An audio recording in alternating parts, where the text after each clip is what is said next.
Good morning. There's a lot going on this morning. On the surface, it seems fairly calm and quiet. There's like a million birds. It's a lot of water birds. I swear there's a drone because there's a light whirring sound. But it's beautiful. Thank you for being with me.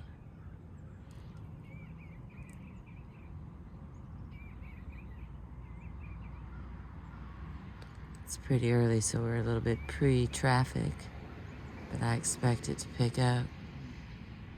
Remember, those are free sound effects provided by nature and coincidence. I continue with the book we've been reading, The Warrior Queens. And yes, I have the same shirt on. It's flannel and it's cold. So, little Wiley dog is with us. There was an eclipse this morning, but the clouds took the moon before I could get positioned. I have had no Claritin this morning. It was a sacrificial Claritin morning.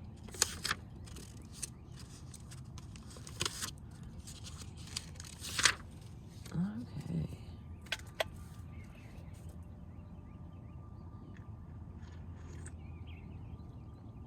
Oh, so much noise. On a low. Thank you again for being with me, sharing my morning. I continue with, on page 117, from ZENOBIA. As it was, Zenobia's immediate reaction to her new position was more than that of the swift, ferocious hawk, than that of the placid domestic dove. Swiftly she struck against Egypt, taking advantage of the fact that the Roman Empire itself was being hard pressed on its other frontiers, notably in southern Italy, by those unwelcome strangers at the European feast, the Goths. Their first attack had occurred about 30 years earlier. By 269, her general Zabdas had secured most of the country. At the same time, Zenobia had simply annexed most of Syria to the Palmyrene kingdom. Some local difficulties with Egypt, where many distinctly preferred the distant Roman overlordship to that of the neighboring Palmyra. Hi, baby. I hear you.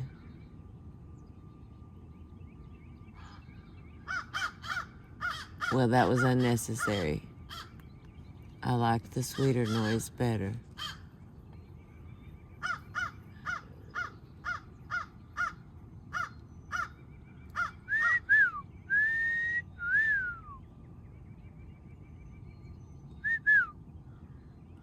I see you. Okay, cool.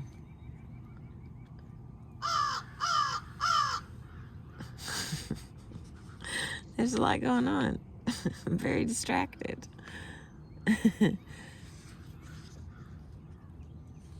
There are hunters dressed in camouflage on boats.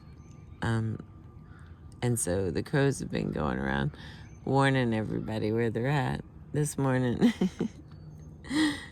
But, you know, they're dressed in camouflage, so I guess they're doing what they want and where they want exactly. But the crows are not on their team. Okay.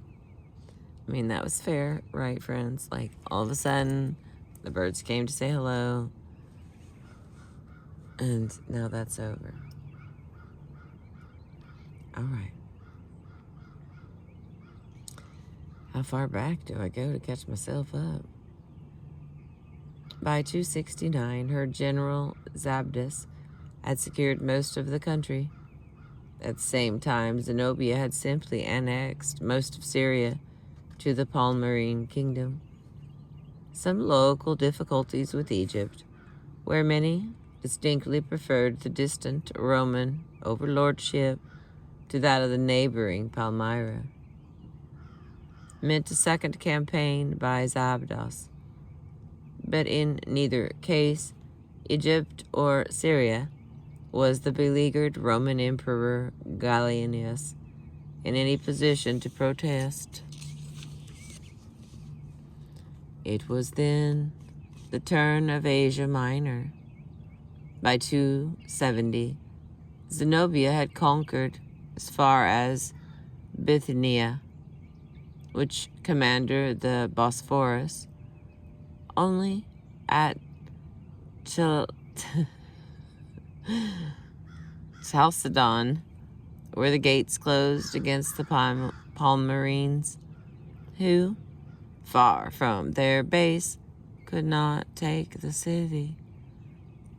Nevertheless, in the few years since her husband's death, Zenobia, in a great swath of conquest, had sickled out a vast new empire for the tiny Palmyrene state, from Egypt in the south right up to the Bosphorus in the north. And to crown it all, Zenobia now took a step which Odenat had never taken. She declared herself formally independent of Rome. Woo. By this time, Zenobia was controlling not only much of the commerce so vital to Rome, which depended, for example, on Egypt entirely for corn supplies, but also the trade routes with Abyssinia, Arabia, and India. In addition, her northern swath brought her in touch with the Bosphorian route to Thrace.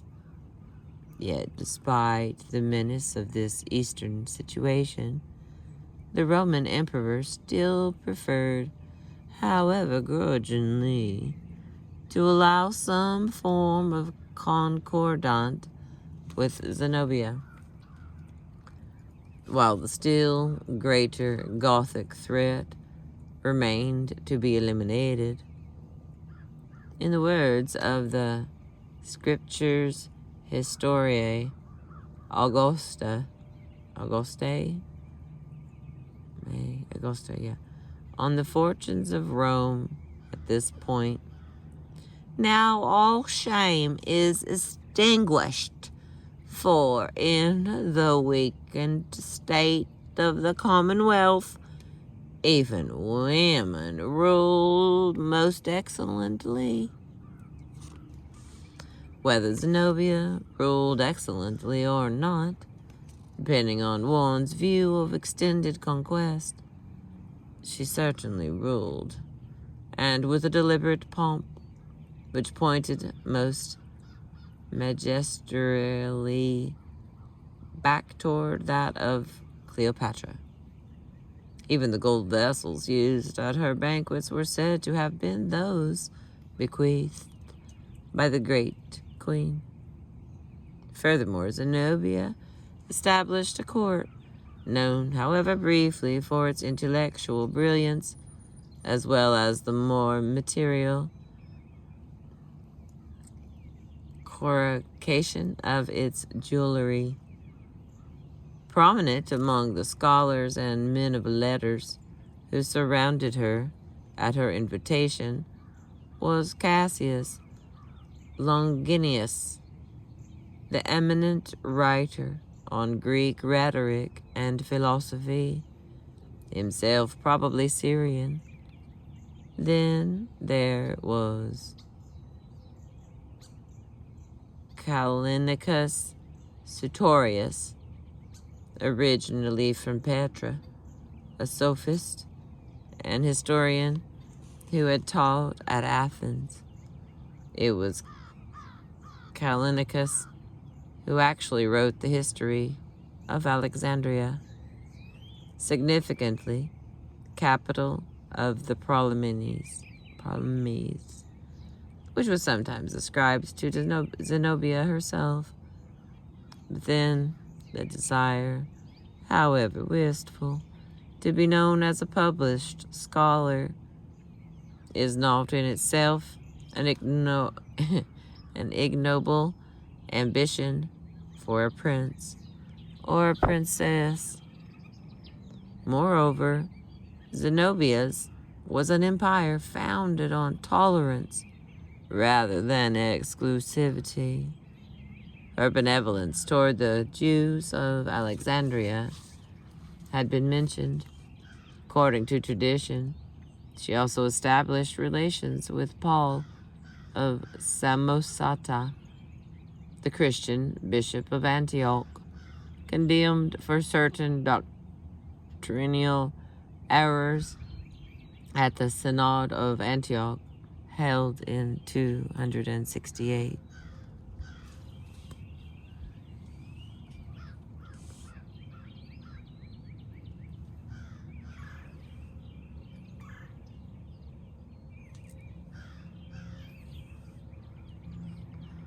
What was the mainspring of all this imperial and imperious activity on the part of the Pomeranian queen? The recreation of vanished Ptolemaic glories was a thrilling pursuit indeed. Yet it was a chimera, one which had never haunted the more hard-headed and practical Odinot. With Zenobia acting on behalf of her son Vabalithus, on the other hand, one can trace the mounting tenor of her claims through various inscriptions in Egypt, Syria, and Palmyra. As the break with Rome gets nearer, Vabalithus was not only Dux Romanorum, like his father, but Rex and Basilius, Greek for king, and despot, ruler. Zenobia herself was Regina, and Basilissa, queen. And most magnificently, the two of them were Augustus and Augusta. Finally, at some date after 11th of March, 271, and before August, Zenobia, on behalf of Vabalithus, her son, struck money in both their names. This was a declaration of war against the empire.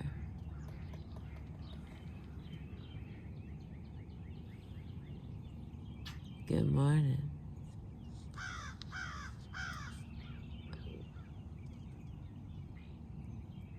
That one's not talking to me.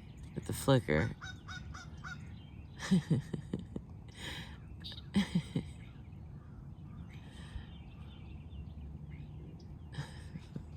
Did you hear that? It sounded like he was laughing. He's laughing at my jokes? Maybe. Gotta go a long ways. Get some birds to laugh at your jokes. Or you can just make videos all by yourself. And then I am the bird out here laughing at my own jokes. Okay, back to the book. Oh, these names. Okay, where the heckin' fire was I?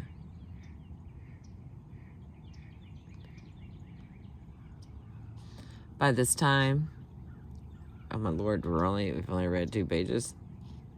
Oh, there's my other friend. Ah, baby, there he goes. Can you see him flying by?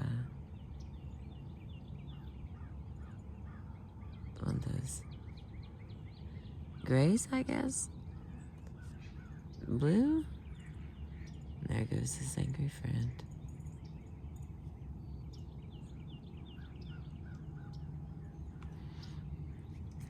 I'm gonna have to start this over, aren't I? I don't think I'm gonna be able to share the level of distraction that this beautiful morning is causing me. There may be a slight breeze too. Well, if it's good enough for you, then I'll share it. Thank you for being with me this morning. Alrighty. By this time, Zenobia was controlling not only much of the commerce so vital to Rome, which depended, for example, on Egypt entirely for corn supplies. Oh, wait a minute. I did read that. Oh, that's about to start all the way back over. No, okay, we were on the 3rd page. We did all right.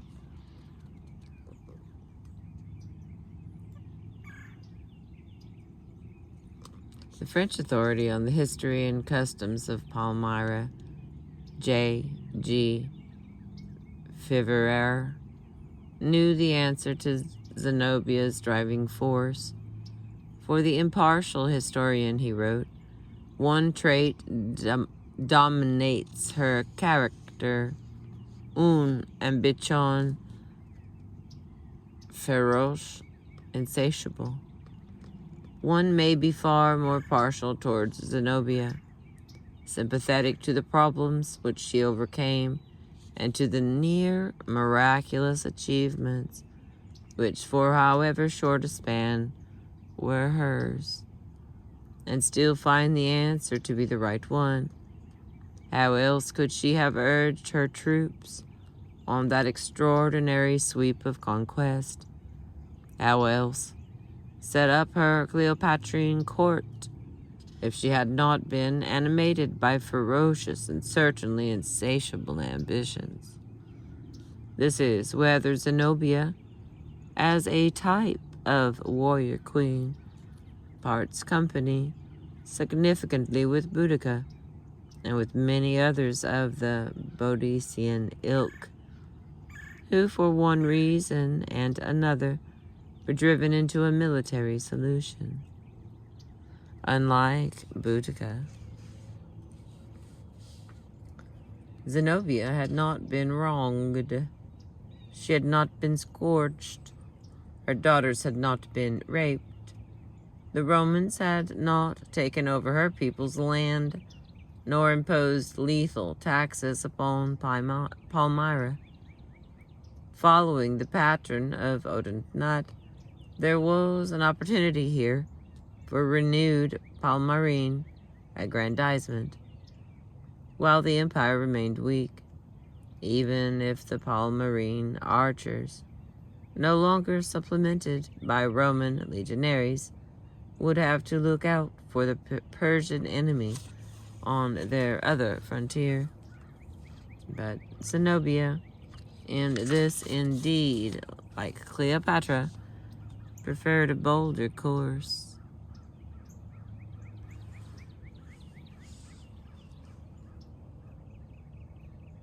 It is not clear whether Zenobia ever claimed formal joint rule with her own son.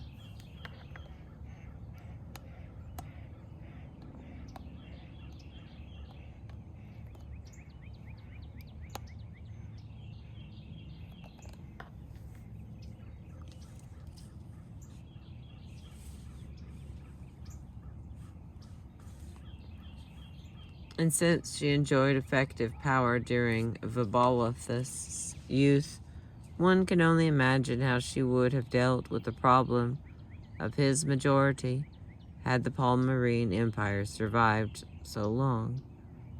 As it was, her style of majesty, like the Palmyrene culture to which she belonged, took profitably from the worlds which she straddled.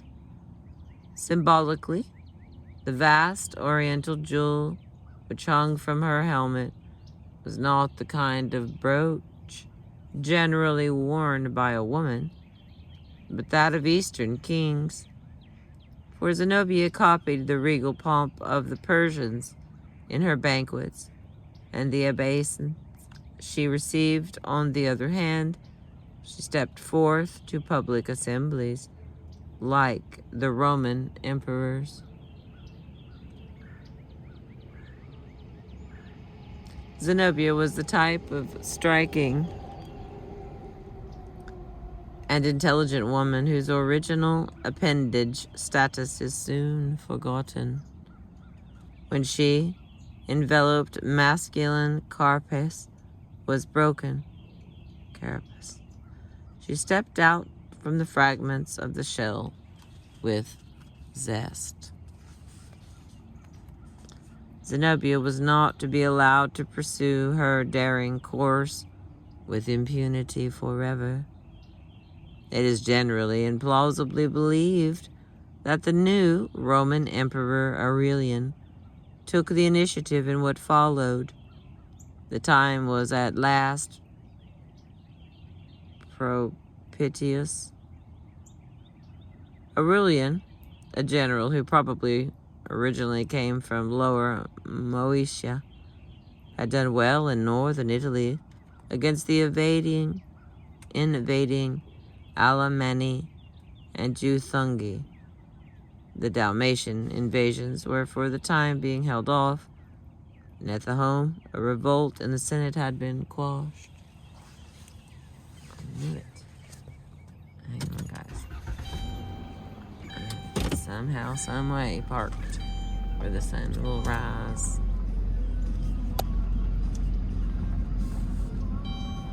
Okay, I mean, the whole point is to catch the ball of the sun. So, no puppy dog, you still don't get it.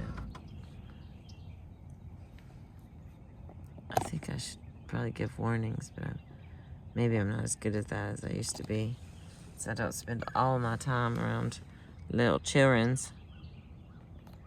But they always need warnings right before you do something. And when it's time to leave, you gotta give them a warning. I'm failing to do that because you're not little children. Thank you for being with me. Okay, there comes that sun.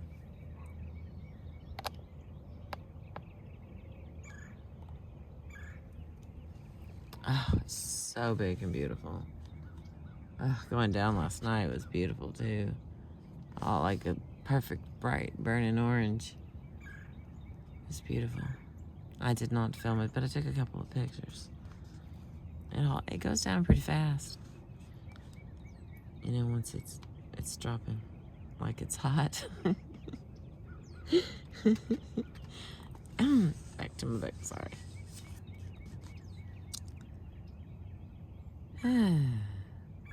Zenobia was not to be allowed to pursue her daring course with impunity forever. Okay, wait a minute. Yeah, the Dalmatian invasions were for the time being held off, and at home a revolt in the Senate had been quashed. Nor could Palmyra look towards Persia for any assistance against the traditional Roman enemy. It was now the turn of that empire to be paralyzed by an inner troubles following the death of Sapor I. Even if Zenobia provoked the actual outbreak of hostilities by cutting off the vital supply of Egyptian corn to Italy, she could not have expected her joyous suzerainty over such a vast area, all of it contiguous to the Roman overlordship, to remain unchallenged for long once Rome itself had the energy to spare, S-P-A-R-E. I don't know. Either one works fine, kind of.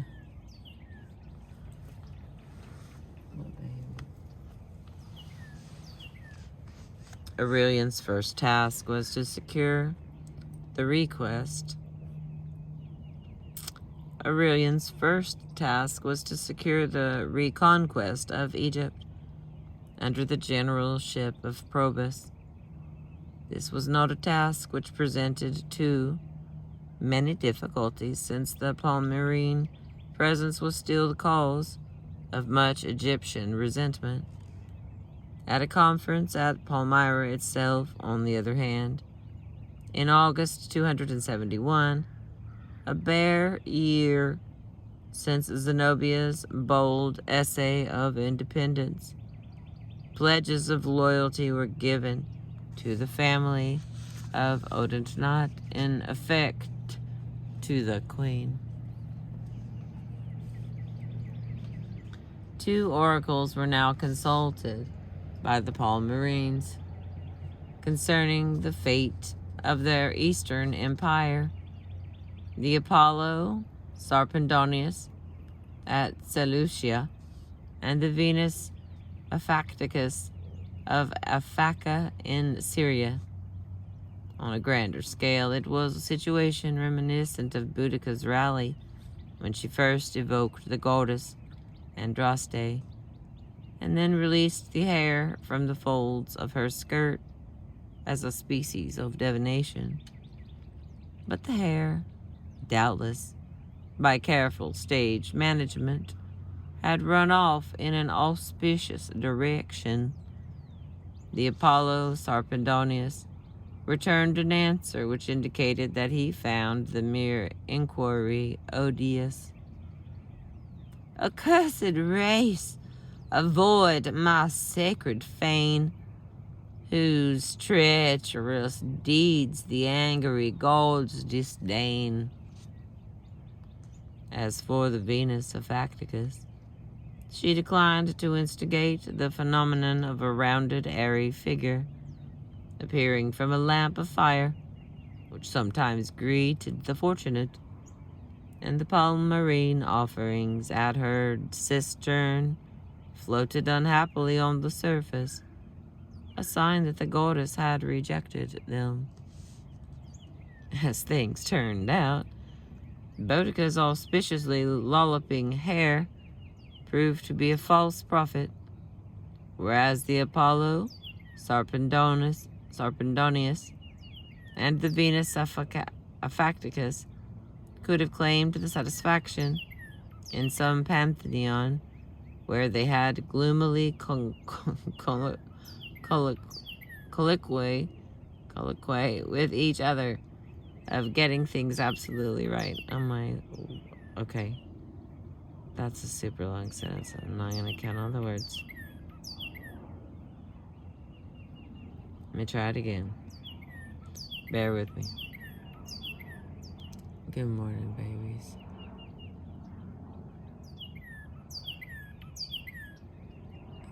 That's a cardinal. See his whole body moving as he sings to me. He's probably not singing to me. He's probably singing to an ordinary brown one. He's not singing to another redhead. He's very nice and clear. All right, the big sentence. Where did it go? As things turned out, Boudica's auspiciously lolloping hair proved to be a false prophet, whereas the Apollo Sarpedonius and the Venus Aphacticus could have claimed the satisfaction in some pantheon where they had gloomy colloquy with each other of getting things absolutely right. But then what omen, favorable or otherwise, has ever altered the course of history?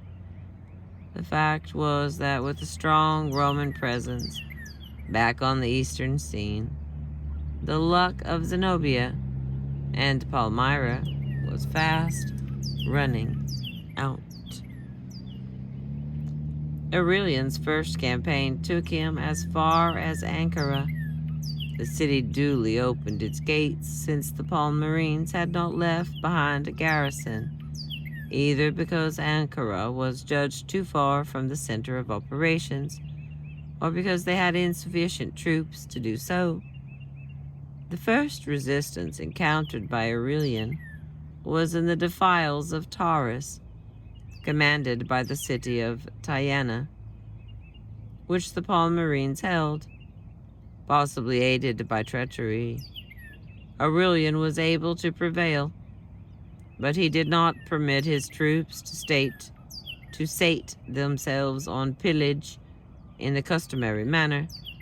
Yet, after all, as he pointed out, resplendent and wealthy Palmyra lay ahead. The Palmyrines fell back on the lines of the Orontes River, which flows northwest from Emesa to Antioch, here just outside Antioch. The two armies faced each other, but it was far from being such a desperate confrontation as that of Romans and Britons at Boudicca's last battle. It is true, the Roman legions were once again veterans of a life war, such as those Suetonius had had at his command. Aurelian also had some light cavalry, but he had no archers or heavy cavalry. The Palmyrines, on the other hand, had both, and the prowess of their archers was renowned throughout the East.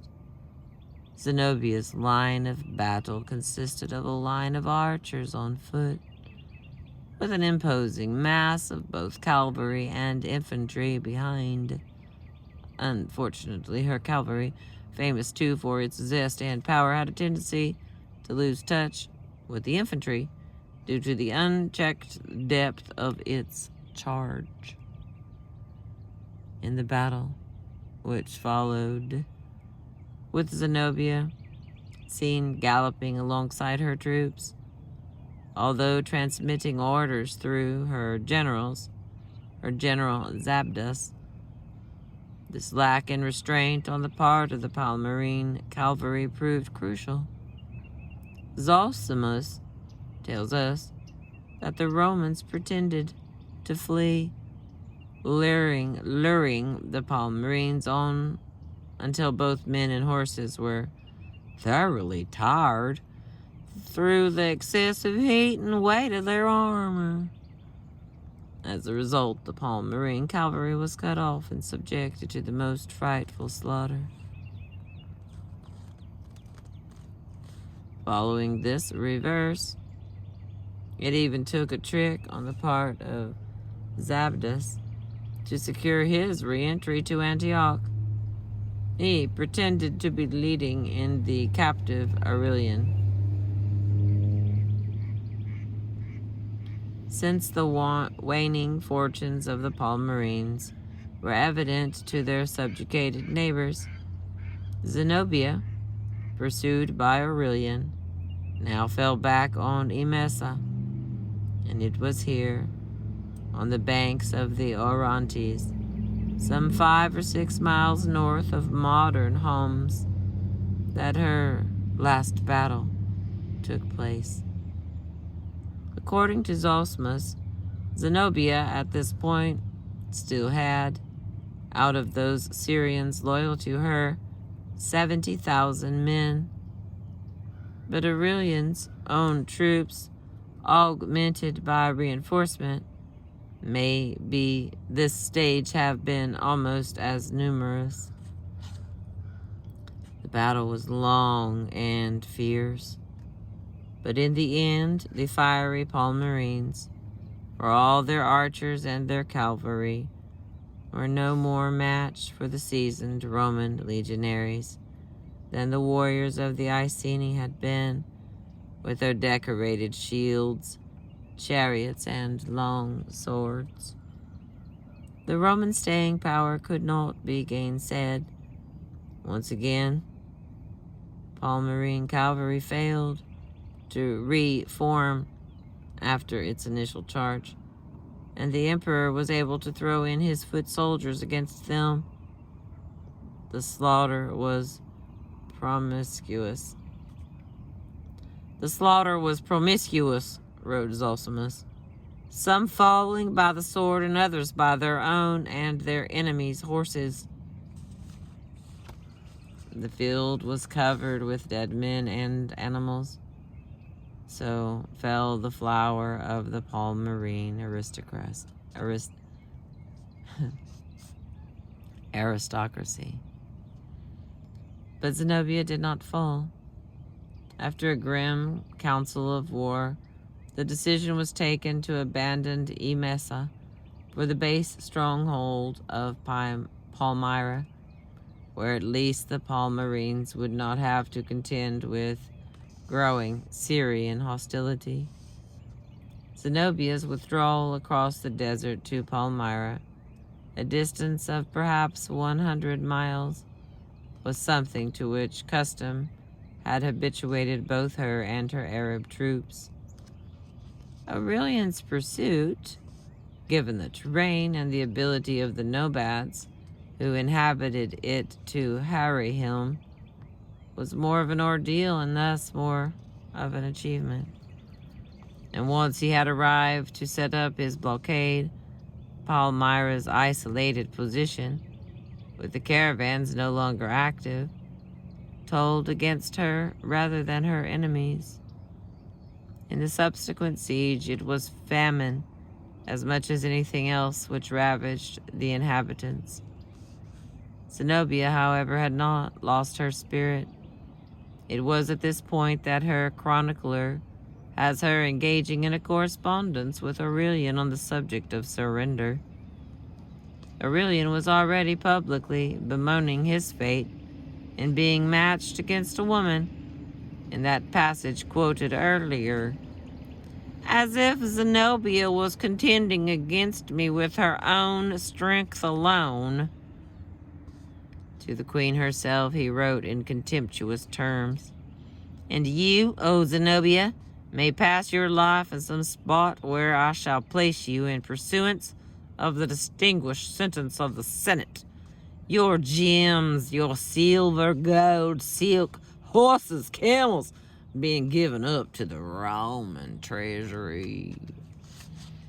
"Thou askest me to surrender?" replied the Palmyrene queen proudly, "as if thou weren't ignorant that Queen Cleopatra chose rather to perish than to survive her dignity."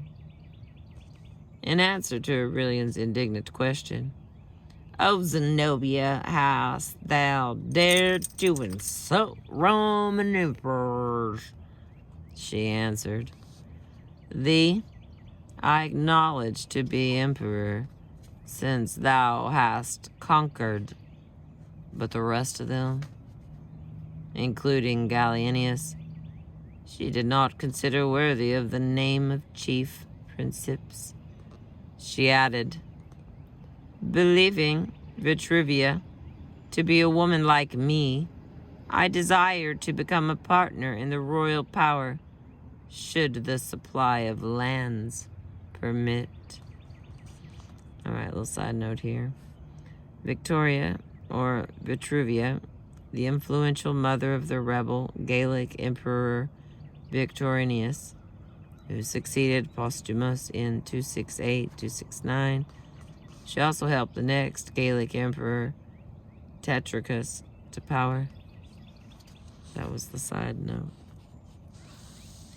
At the same time as firing off this defiant letter, about the authorship of which there would later be some significant dispute, Zenobia sought assistance from the Persians. It is kindest and by no means unreasonable to regard Zenobia's subsequent secret flight from Palmyra as part of her plan for securing this Persian help, since Aurelian blocked off not only supplies but also any overt Persian relief force, taking a female camel, which is the swiftest of that kind of animal, and much more swift than horses. She managed to slip out of the beleaguered city. Riding furiously, Zenobia got as far as the Euphrates. Here, she was captured as she was boarding a boat, either recognized or betrayed. Taken to Emesa, Zenobia found herself once more facing the Emperor Aurelian, but this time unaided by Palmyrene archers or cavalry. Palmyra itself was captured and sacked, but in the persons of Aurelian and Zenobia, an interesting battle of the sexes was joined, one from which the Palmyrene queen undoubtedly emerged victorious. Aurelian, for his part, remained uneasy at his triumph over a mere woman, and reflected that, in ages to come, it might not redound entirely to his credit to have done so. He therefore continued to stress at length the amazing qualities of the Palmyrene queen. A woman, perhaps, but what a woman. So brave, bold, daring, prudent in counsel, firm in purpose, etc., etc. Moreover, Odenat's victories in Persia were due entirely to her. Such was the dread entertained of this woman among the natives of the East and of Egypt, and she kept in check the Arabians, the Saracens, and the Armenians. Frantically, Aurelian attempted to elude the taint of the shame syndrome generally supplied to those who were actually defeated by mere women like Boudica, but still capable of adhering to those who defeated them. Zenobia, on the other hand, displayed an impudence which should make her the admiration of any strong-minded woman, finding herself in a tight corner in a masculine-oriented society. She simply turned around and claimed immunity on the grounds of her sex. In short, she produced many persons who had seduced her as a simple woman.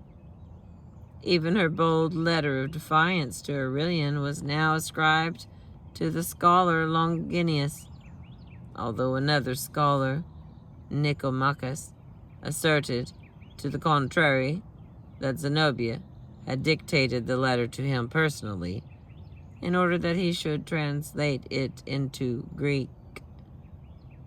As a result, Longinus was executed. Zenobia, however, survived, as presumably had been her intention, for nothing more was heard after this of her bold desire to perish rather than lose her dignity. All the evidence points to the fact that Zenobia was now taken captive to Rome.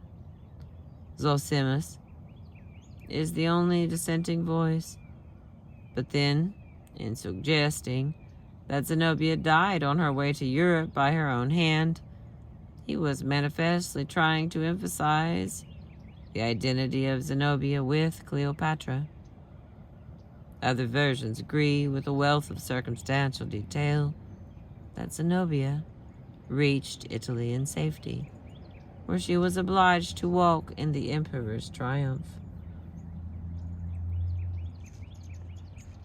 One would like to have witnessed this apotheosis of Emperor Aurelian, although preferably not in chains. First came a parade of the most curious wild beasts, including not only elephants, but tigers, giraffes, elks. Subsequently, the prudent Aurelian gave this menagerie to various Roman citizens so that the privy purse would not be burdened with their upkeep. Then came the gladiators, and then the ambassadors of such diverse empires as Ethiopia, Persia, India, and China. The human menagerie which followed was of no less interest to the inquisitive spectators, captives from, as it seemed, every corner of the globe, attesting to the range of Aurelian's victories, and all neatly labeled with placards round their necks to den in the geography lesson, as diplomats today are labeled at a United Nations session. In this manner, there trailed past not only the recent victims of the East, but also Hibernians, Vandals, Franks, and Swabians. Among these last were a group of Gothic women who had been discovered fighting in men's clothes. Helpfully, the placards round their necks read, Amazon. 4 chariots in all formed part of the procession. One of these, which had once belonged to the king of the Goths, was drawn by stags. At the capital, the stags would be slain and vowed to the altar of Jupiter. The others were of eastern provenance, the chariot of Odin,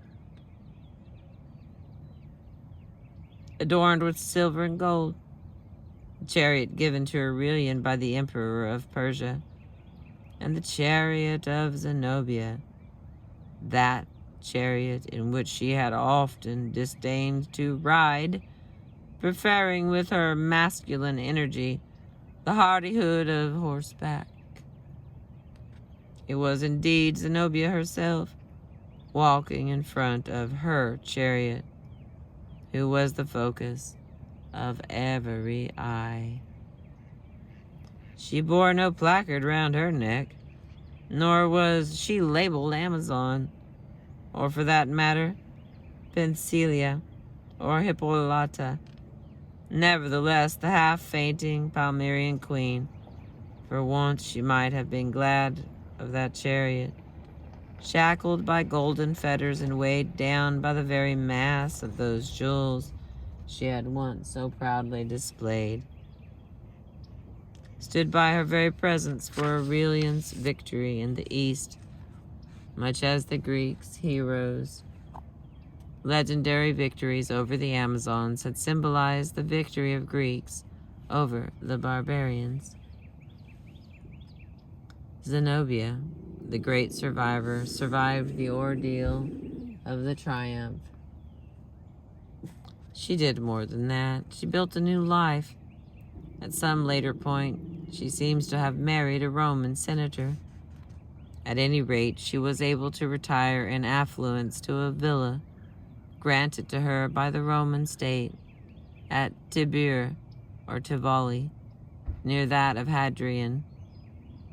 100 years later, her descendants, either by this second husband or by Odin's Verbolophus, disappeared from view, but 2 other sons walked with her in the triumph, were known in senatorial circles.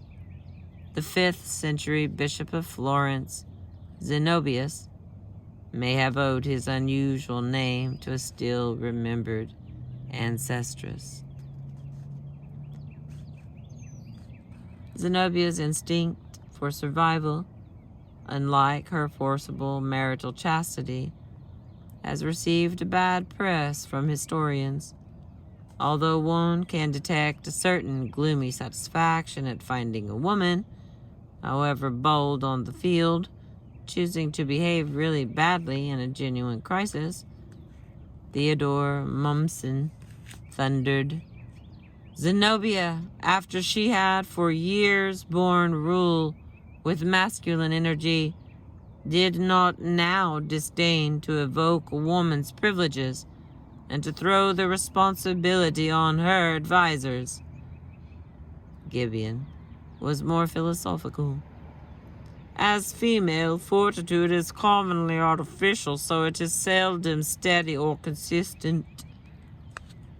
For tradition has it that Zenobia, unruffled by such considerations, had had the bad taste to enjoy her life as a Roman matron.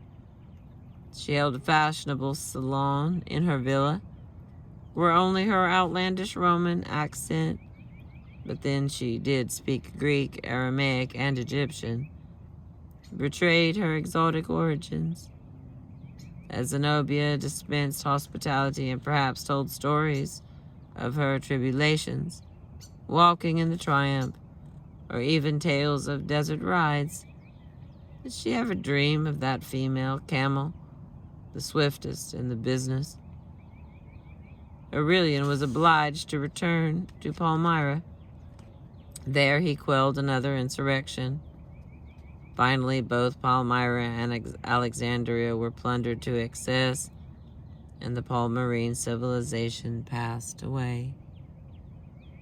So finally, the story of Zenobia and the Romans, as a coda to that of Boudica, reminds one that there could be advantages in being a warrior queen as opposed to a warrior king, as well as disadvantages, or at least so far as the queen herself was concerned.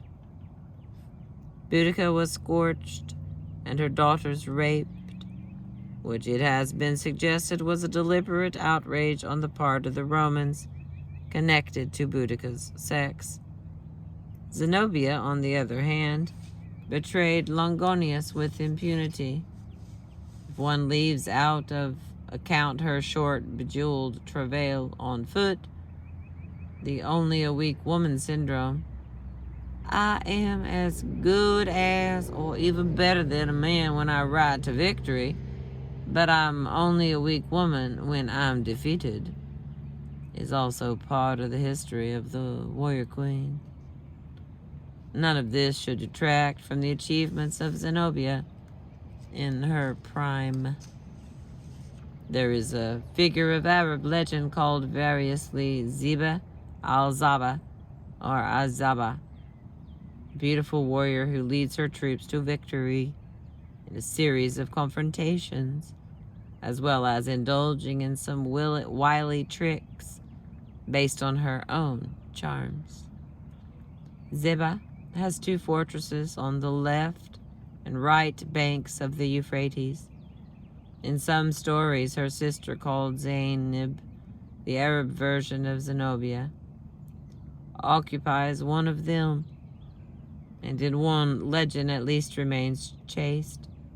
Moreover, Ziba, like Zenobia, is captured in an incident at a river, although an exact connection between Zenobia and Zeba cannot be made, just as a historical figure like Boudica can never be exactly connected with the legendary Boadicea. Nevertheless, there are too many coincidences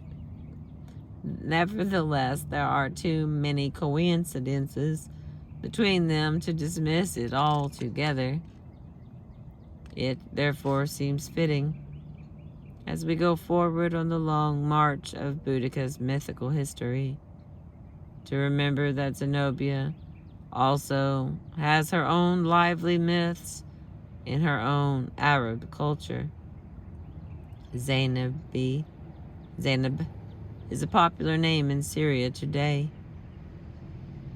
A modern play by Asi and Mansur al-Rabbani ends with Zenobia poisoning herself just before the Roman soldiers bind her in chains.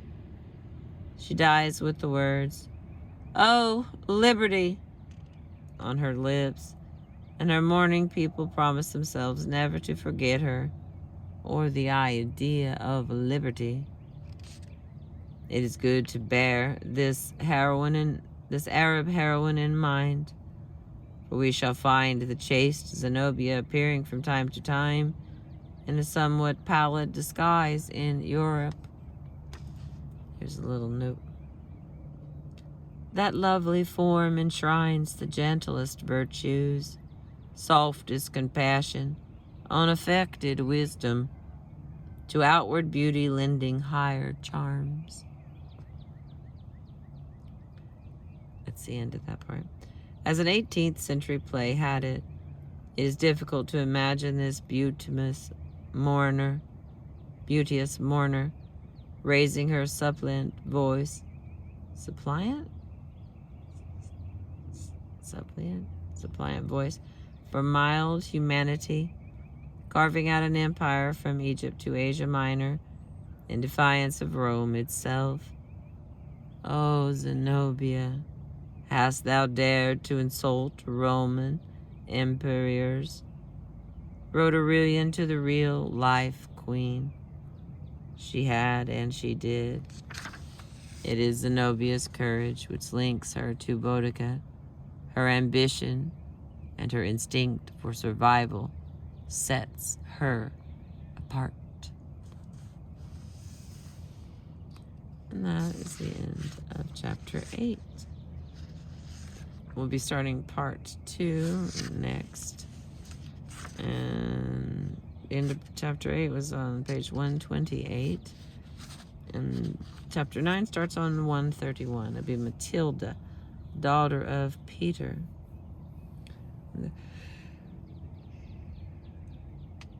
I can't wait to hear about that.